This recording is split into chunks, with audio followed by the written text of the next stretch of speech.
दोस्तों, क्या आप जानते हैं कि महाभारत में एक बार अर्जुन अकेले ही 12 साल के लिए वनवास चले गए थे।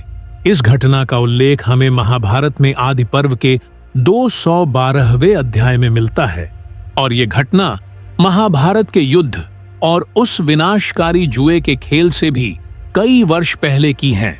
जब पांडव इंद्रप्रस्थ में रहते थे, तब नारद मुनि ने पांडवों में एकता और मर्यादा बनाए रखने के लिए एक नियम बनाया था। वह नियम यह था कि द्रौपदी एक समय में केवल एक पांडव के साथ ही रहेगी और जब द्रौपदी किसी एक पांडव के साथ किसी कक्ष में हो, तब कोई भी दूसरा पांडव उस कक्ष में प्रवेश नहीं करेगा।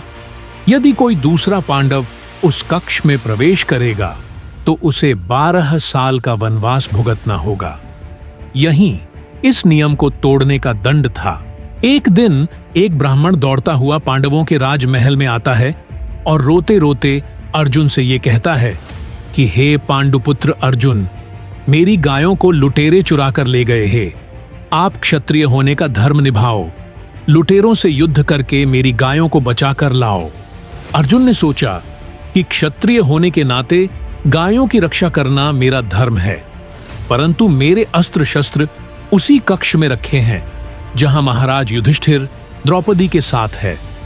यदि मैंने उस कक्ष में प्रवेश किया तो मुझे 12 वर्षों का वनवास भुगतना होगा और यदि ब्राह्मण की गायों की रक्षा नहीं की तो धर्म का नाश होगा।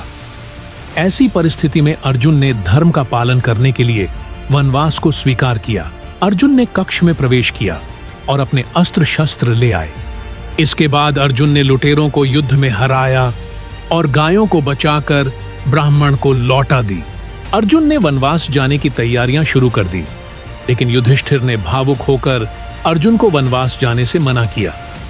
परंतु अर्जुन ने कहा कि नारद मुनि के वचनों का पालन करने के लिए मुझे वनवास जाना ही होगा। आप मुझे वनवास जाने की आज्ञा दीजिए महाराज।